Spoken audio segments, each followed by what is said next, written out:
সরকার কোনো রাজনৈতিক দলের সরকার না। এই সরকার নিরপেক্ষ সরকার, ছাত্র জনতার ম্যান্ডেটের সরকার। যতদিন পর্যন্ত সংস্কার পাচ্ছি না ততদিন পর্যন্ত এই সরকারকে আমরা রাখবো, তাদেরকে আমরা সমর্থন দেব। মোহাম্মদ ইউনূসের প্রতি আমাদের এই বিশ্বাস আছে, জীবনের শেষ প্রান্তে এসে তার ক্ষমতার লোভ এবং মোহ নাই।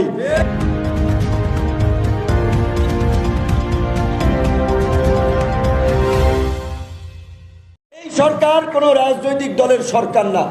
এই সরকার নিরপেক্ষ সরকার, ছাত্র জনতার ম্যান্ডেটের সরকার। অবশ্যই ছাত্র জনতা আমরা মনে করব যে যতদিন পর্যন্ত আমাদের কাঙ্ক্ষিত রাষ্ট্রের রূপরেখা আমরা পাচ্ছি না, যতদিন পর্যন্ত সংস্কার পাচ্ছি না, ততদিন পর্যন্ত এই সরকারকে আমরা রাখবো, তাদেরকে আমরা সমর্থন দেব। নির্বাচন নিয়ে অস্থিরতার কিছু নাই। ডক্টর মোহাম্মদ ইউনূসের প্রতি আমাদের এই বিশ্বাস আছে, জীবনের শেষ প্রান্তে এসে তার ক্ষমতার লোভ এবং মোহ নাই। তার যে মর্যাদা সারা বিশ্বের বিভিন্ন দেশের প্রধানমন্ত্রী রাষ্ট্রপতিদের চেয়ে অনেকের চেয়ে ঊর্ধ্বে।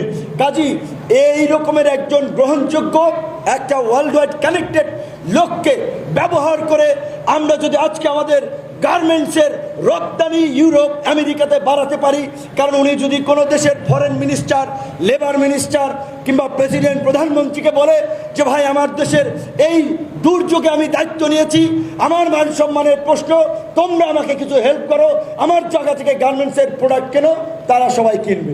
তিনি যদি মিডল ইস্ট সহ বিভিন্ন দেশগুলোকে ফোন করে বলে যে ভাই আমার দেশের দক্ষ তরুণ অনেক জনগোষ্ঠী আছে, দেশপ্রেমিক, সৎ, সাহসী, তাদেরকে তোমরা কাজ দাও, তোমাদেরকে আমরা হেল্প করি, আমরাও ভালো থাকি, আমার বিশ্বাস অনেক দেশ শ্রমিক নেবে।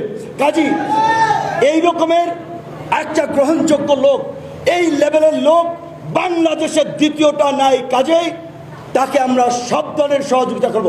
কোনো নির্বাচনের দাবি দেওয়ার আলাপ আলোচনা অন্তত আগামী 1 মাস হবে না। আমরা যখন ইতিমধ্যে বলেছি, এরা কারা, এরা কোথা থেকে এসেছে? এরা এই গণ অভ্যুত্থানের ফলাফল নকশাদকারী দুর্বৃত্ত। এদের বিরুদ্ধে আপনাদেরকে শক্ত অবস্থানে থাকতে হবে। কাউকে হেনস্থা হয়রানি করা যাবে না। এই বাংলাদেশ আগামীর বাংলাদেশ হবে গণতান্ত্রিক বাংলাদেশ, নিরাপদ বাংলাদেশ, সহনশীল বাংলাদেশ, যেই বাংলাদেশে আমাদের বিরুদ্ধে দাঁড়িয়েও একজন মানুষ নিরাপদ বোধ করবে। তবে আমরা মনে করি আওয়ামী লীগের মতো ফ্যাসিস্ট শক্তি যারা গণহত্যা করে ক্ষমতায় থাকতে চেয়েছে, পার্শ্ববর্তী দেশের আপনার সহায়তা নিয়ে এইখানে মিলিটারি ইন্টারভেনশন করতে চেয়েছিল, এই ধরনের ফ্যাসিস্ট শক্তির যদি আস্ফালন বাংলাদেশে থাকে তবে আমরা অনিরাপদ, বাংলাদেশ অনিরাপদ। আপনাদেরকে মনে করতে হবে ৭৫-এর পরে যে পাল্টা কু ক্ষমতা দখল, যে অস্থির সময়, সেখান থেকে শিক্ষা নিয়েই এই সরকারকে আগাতে হবে।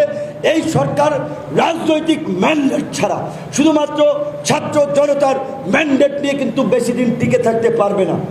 কারণ এই ছাত্র জনতা কারা? আমি ছাত্র জনতার পরে আমি একটা রাজনৈতিক দল, আমার একটা আইডেন্টিটি আছে। এইখানে যেই ভাইরাও বসে আছেন বিভিন্ন রাজনৈতিক দলের, তাদেরও একটা আইডেন্টিটি আছে। ঠিক একইভাবে এই আন্দোলন সংগ্রামে রাজনৈতিক দলগুলোর কিন্তু কন্ট্রিবিউশন, ডেডিকেশন সেটা কিন্তু অসম্ভব রকমের ছিল। রাজনীতিবিদরাই কিন্তু আলটিমেটলি রাষ্ট্র চালায়, রাষ্ট্রের ভালো মন্দ ঠিক করে। কাজেই আমরা অভ্যন্তরীণভাবেও আলোচনা করেছি, জানাচ্ছি, আপনাদেরকেও সাক্ষী রেখে আমরা বলতে চাই, এই সরকারের 21 সদস্য বিশিষ্ট উপদেষ্টা পরিষদ দিয়ে কার্যত দেশের এই সংকটকালীন সময়, এই ভালনারেবল সিচুয়েশনে দেশ চালানো, দেশকে সঠিক পথে রাখা ডিফিকাল্ট। মিনিমাম সেখানে আরও 8-10 জনকে অন্তর্ভুক্ত করতে হবে, এবং সেই 8-10 জন আমি মনে করি এই যে 21 জন যারা গিয়েছেন তারা ম্যাক্সিমাম না, সবাই অরাজনৈতিক, তাদের কোনো রাজনৈতিক ব্যাকগ্রাউন্ড নাই। কিন্তু এইখানে বিএনপি, জামাত, গণ অধিকার পরিষদ সহ মেজর পলিটিক্যাল পার্টিগুলোর কনসার্ন নিয়ে যোগ্য, দক্ষ, সৎ, সাহসী যারা এই অন্তর্বর্তীকালীন সরকারে যাবেন, পরবর্তীতে তারা রাজনীতি করবেন না, এই কমিটমেন্ট অন্তত আরও 8-10 জনকে এই সরকারের কাঠামোতে অন্তর্ভুক্ত করা দরকার। একজন উপদেষ্টা আগে তিনি মন্ত্রী ছিলেন না, এমপি ছিলেন না। কাজী হঠাৎ করে যদি তাকে 2টা 3টা 4টা মন্ত্রণালয় দেয়, এটা ছেলে খেলা না, এটা সামলানো যাবে না। সেটা আশা করি সরকারের উপদেষ্টা সরকার বিবেচনা করবে। আমরা এই কথাগুলো বিভিন্ন মহলে তাদের কাছে পৌঁছে দেওয়ার চেষ্টা করছি।